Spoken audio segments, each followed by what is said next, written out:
నమస్కారం. ప్రపంచం వేగంగా మారుతోంది.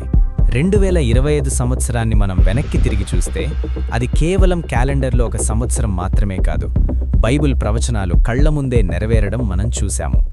ఎక్కడ చూసినా యుద్ధ మేఘాలు, ప్రకృతి విపత్తులు మరియు మనిషి ఊహించని రాజకీయ మార్పులు. యేసుక్రీస్తు 2000 సంవత్సరాల క్రితమే మత్తయి సువార్త 24వ అధ్యాయంలో చెప్పినట్లుగా, మీరు యుద్ధాల గురించియు యుద్ధాల వదంతులను గురించియు వింటారు అన్న మాటలు ఈరోజు మన కళ్ళెదుట స్పష్టంగా కనిపిస్తున్నాయి.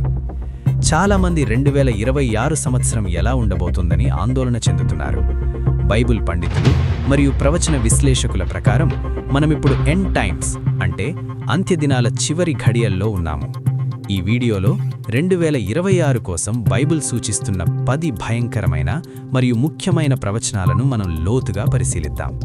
ఇవి కేవలం ఊహలు కావు, దేవుని వాక్యం రాబోయే కాలం గురించి మనకిస్తున్న హెచ్చరికలు. ఇక ఆలస్యం చేయకుండా ఆ 10 ప్రవచనాలు ఏంటో, అవి ఈ ప్రపంచాన్ని ఎలా మార్చబోతున్నాయో తెలుసుకుందాం. నెంబర్ 10, జకరియా గ్రంథం 12వ అధ్యాయం. ఈ ప్రవచనం ఇజ్రాయెల్ గురించి చాలా స్పష్టంగా మాట్లాడుతుంది. జెరూసలేమును నేను భూమి మీద ఉన్న జనులందరికీ ఒక భారమైన రాయిగా చేస్తాను అని దేవుడు చెప్పాడు. 2025 జూన్లో జరిగిన సంఘటనలే దీనికి సాక్ష్యం.